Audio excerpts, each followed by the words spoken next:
নিম্নচাপের জেরে বেহাল দক্ষিণবঙ্গ, দফায় দফায় বৃষ্টি। নিম্নচাপের জেরে আগামীকাল সকাল পর্যন্ত কলকাতায় বৃষ্টি চলবে। পুরুলিয়া, বাঁকুড়া, পশ্চিম মেদিনীপুরে কালও চলবে বৃষ্টি। পশ্চিমাঞ্চলের জেলায় দিনভর বৃষ্টির সম্ভাবনার কথা শুনিয়েছে আলিপুর আবহাওয়া দফতর। শুক্রবার পর্যন্ত উত্তরবঙ্গে বৃষ্টি চলবে।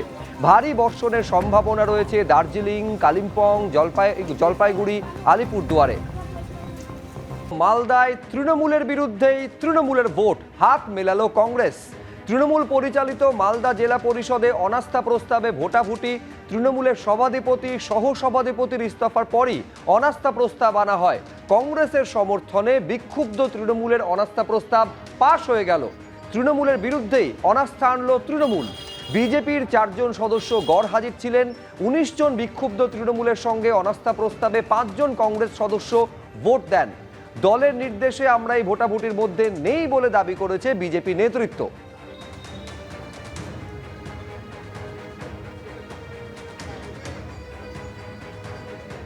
মালদা জেলা পরিষদ যেভাবে দুর্নীতিযুক্ত হয়ে পড়েছিল, এখানে সভাধিপতি, সহকারী সভাপতির বিরুদ্ধে যে অনাস্থা ছিল, এই অনাস্থাকে কংগ্রেস সাপোর্ট করেছে এবং দুর্নীতির বিরুদ্ধে আমরা চাই যে মালদায় যে জেলা পরিষদ আগামী দিনে গঠন হতে চলেছে সেটা যাতে স্বচ্ছভাবে হয়, এবং সেই কারণে অনাস্থাকে ফেভার করার জন্য কংগ্রেসের আমাদের 5 জন মেম্বার আজকে সাপোর্ট।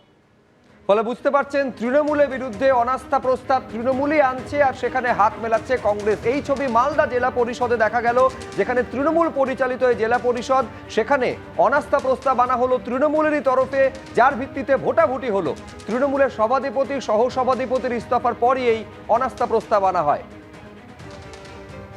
কংগ্রেস এবং তৃণমূল কংগ্রেসের আরেক পক্ষ অনাস্থা করছে সেই সভাধিপতির বিরুদ্ধে। যারা দায়িত্বে ছিলেন সভাধিপতি, তারা ব্যাপকভাবে দুর্নীতি করেছেন এবং যারা টাকার ভাগ পায়নি তারা এখন সোচ্চার হয়েছে যে আমরা ক্ষমতায় আসব, সভাধিপতি গঠন করে আবার টাকা দুর্নীতি করব। যারা এখানে দুর্নীতি করে গেছে তারা ছাড় পাবে না, তার পূর্ণ তদন্ত হবে এবং যারা ভাবছে আমরা এসে ক্ষমতায় দুর্নীতি করব তারা মূর্খের স্বর্গরাজ্যে বাস করছে। বিজেপি সভাপতি নীতিন নবীনের নতুন সর্বভারতীয় টিম, নতুন জাতীয় সম্পাদক হলেন মনোজ টিগ্গা, নতুন সর্বভারতীয় সহসভাপতি হলেন মধুচন্দা কর। স্মৃতি ইরানির প্রত্যাবর্তন হলো, জাতীয় সাধারণ সম্পাদক পদে ফিরিয়ে আনা হলো তাকে। অমিত মালব্যকে সরিয়ে দেওয়া হলো তার পদ থেকে, সেই জায়গায় আইটি সেলের প্রধান করা হলো দীপক মাহাস্কেকে। বিজেপির নতুন কোষাধ্যক্ষ হলেন পীযূষ গোয়েল, নতুন সাধারণ সম্পাদক হলেন স্মৃতি ইরানি, বিপ্লব দেব। সর্বভারতীয় সহসভাপতি বসুন্ধরা রাজে সিন্ধিয়া, রাম মাধব। অর্থাৎ নতুন যে সর্বভারতীয় টিম গঠন করলেন বিজেপির সর্বভারতীয় সভাপতি নীতিন নবীন, তাতে বেশ কিছু রদবদল লক্ষ্য করা গেল। পশ্চিমবঙ্গ থেকে অন্তত 2 জন এই সর্বভারতীয় টিমে তারা জায়গা পেলেন।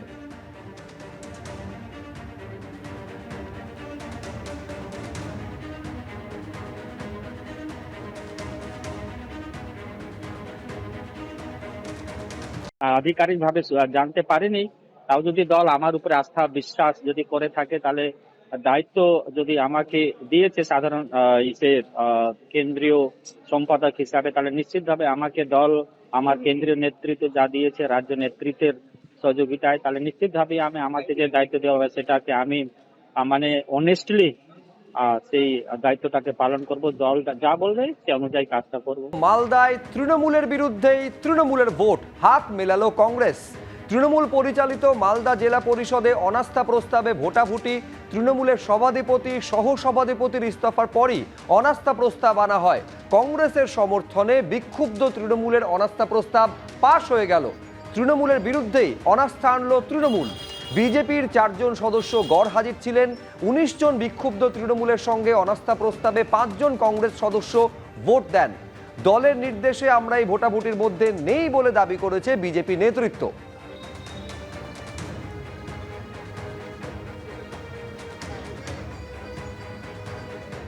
মালদা জেলা পরিষদ যেভাবে দুর্নীতিযুক্ত হয়ে পড়েছিল, এখানে সভাধিপতি, সহকারী সভাপতির বিরুদ্ধে যে অনাস্থা ছিল, এই অনাস্থাকে কংগ্রেস সাপোর্ট করেছে এবং দুর্নীতির বিরুদ্ধে আমরা চাই যে মালদায় যে জেলা পরিষদ আগামী দিনে গঠন হতে চলেছে সেটা যাতে স্বচ্ছভাবে হয়, এবং সেই কারণে অনাস্থাকে ফেভার করার জন্য কংগ্রেসের আমাদের 5 জন মেম্বার আজকে সাপোর্ট।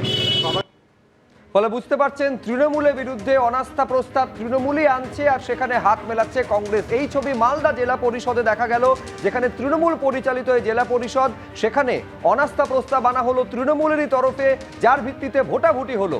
তৃণমূলের সভাধিপতি সহ সভাধিপতির ইস্তফার পরই এই অনাস্থা প্রস্তাব আনা হয়।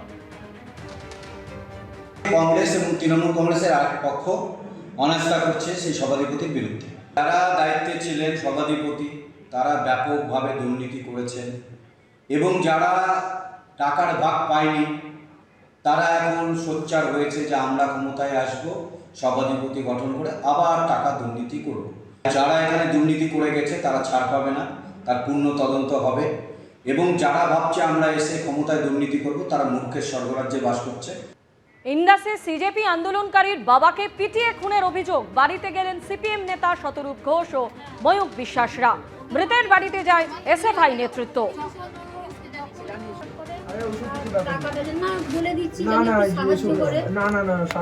টাকা চাইছি না, মানে আগের মতো শিক্ষিত দেশের যেন উন্নতি হয় সেটার চিন্তা করে, কারণ ওদের গোটা দেশ জুড়ে যেদিনকে ফিরেছে 27 তারিখ সেই দিন থেকে টার্গেট করে। হ্যাঁ, পশ্চিমবাংলায় 15 বছর তৃণমূলের সরকার চলেছে, স্কুলগুলোর অবস্থা তৃণমূলের আমলে হয়েছে। কেউ তো বলছে না যে 3 মাস বিজেপি এসছে বলে 3 মাসের মধ্যে স্কুলগুলোর এই দশা হয়ে গেছে। সুতরাং এখানে আব্দুল যে ছবি তুলে ধরছিল মানুষের সামনে, তা তো তৃণমূলের আমলে, মমতা ব্যানার্জির আমলে স্কুলের এই অবস্থার ছবি তুলে ধরছিল। বিজেপির রাগ হলো কেন যে তার বাবাকে পিটিয়ে মেরে ফেলতে হলো? তার কারণটা হচ্ছে বিজেপি চায় না শিক্ষা নিয়ে, সরকারি শিক্ষা নিয়ে, সরকারি স্বাস্থ্য ব্যবস্থা নিয়ে কথা হোক। এখানে যদি হিন্দু মুসলমান করতো, ইমাম ভাতা পুরোহিত ভাতা করতো, ওকে মাথায় তুলে রাখা হতো। যেরকমভাবে হুমায়ুন কবির দাঁড়িয়ে বললো আমি সমস্ত মুসলমানকে জড়ো করে বিজেপির মুর্শিদাবাদ জেলা সভাপতিকে গুম করে দেবো, কার খুঁজে পাওয়া যাবে না। শুভেন্দু অধিকারী বিধানসভায় দাঁড়িয়ে বললো যে হুমায়ুন কবিরকে গ্রেপ্তার করা হবে, ব্যবস্থা নেওয়া হবে। কি হলো? যারা ওই প্রোগ্রামে যারা মাইক বেঁধেছিল, যারা মাথা বেঁধেছিল, তারা গ্রেপ্তার হলো। আর হুমায়ুন কবির গিয়ে দেখি শুভেন্দু অধিকারীকে কমলা রঙের গোলাপ ফুল দিচ্ছে, না গোলাপি রঙের গোলাপ ফুল দিচ্ছে। হুমায়ুন কবিররা গ্রেপ্তার হবে না, কারণ ওরা হিন্দু মুসলমানের রাজনীতি করছিল। আর আব্দুল যেহেতু শিক্ষা নিয়ে রাজনীতি করছিল, আব্দুল যেহেতু স্বাস্থ্যর কথা বলছিল, তাই এটা ওর অপরাধ হয়ে গেল, ওর বাবাকে মরতে হলো। এবিপি আনন্দ, এগিয়ে থাকে, এগিয়ে রাখে।